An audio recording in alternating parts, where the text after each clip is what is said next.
Praise the lord. యేసుక్రీస్తు నామమున అందరికీ శుభములు. ఎలా ఉన్నారు ప్రియమైన సహోదర సహోదరీమణులారా? దేవుని మహాకృప వల్ల మీరందరూ బాగానే ఉన్నారని నమ్ముతున్నాను.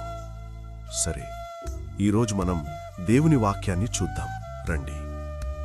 ఈరోజు వాక్యమేమిటంటే సామెతలు 1:14. నీవు మాతో పాలివాడవైయుండుము, మనకందరికీ సంచి ఒక్కటే ఉండును అని వారు నీతో చెప్పుదురు.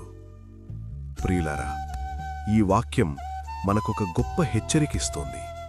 అదేమిటంటే తప్పు మార్గంలో ఉన్నవారు మనలను కూడా తమతో కలుపుకోవాలని ప్రయత్నిస్తారు.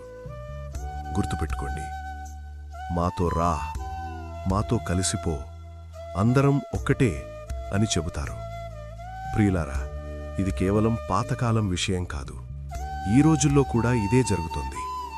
చెడు స్నేహాలు, తప్పు అలవాట్లు, పాపమైన మార్గాలు ఇవన్నీ మొదట చిన్నగా మొదలవుతాయి, కానీ తర్వాత మన జీవితాన్ని నాశనం చేస్తాయి. ప్రియులారా, ఒక చిన్న ఉదాహరణ చూద్దాం.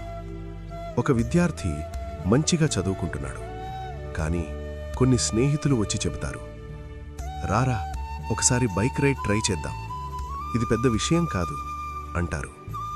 మొదట చిన్న చిన్న అడుగులు వేస్తాం, తర్వాత అది అలవాటుగా మారుతుంది, చివరికి అది బంధనంగా మారుతుంది. ప్రియులారా, జాగ్రత్త. ప్రతి ఒక్కరూ మిత్రుడు కాదు, ప్రతి గ్రూపు మంచిది కాదు. ప్రియులారా, దేవుని వాక్యం మనకేం చెబుతోందంటే ఎవరితో కలుస్తున్నామో జాగ్రత్తగా చూడాలి. మన జీవితాన్ని ప్రభావితం చేసేవారిని జాగ్రత్తగా ఎంచుకోవాలి. ప్రియులారా, తప్పు సమాజం మనల్ని కిందకి లాగుతుంది, కానీ మంచి సమాజం మనల్ని పైకి తీసుకెళ్తుంది.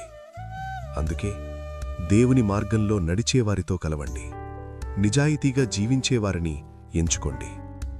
ప్రియులారా, ఎప్పుడైనా ఎవరో నిన్ను తప్పు మార్గంలోకి పిలిస్తే నో, లేదు అని ధైర్యంగా చెప్పు. అది బలహీనత కాదు, అది నిజమైన బలం. సరే, ఈరోజు మనం ఒక నిర్ణయం తీసుకుందాం. నేను చెడు స్నేహాలను దూరంగా ఉంచుతాను, నేను మంచి మార్గంలో నడుస్తాను, దేవునికి ఇష్టమైన జీవితం జీవిస్తాను. ప్రియులారా, నీ నిర్ణయమే నీ భవిష్యత్తును నిర్ణయిస్తుంది.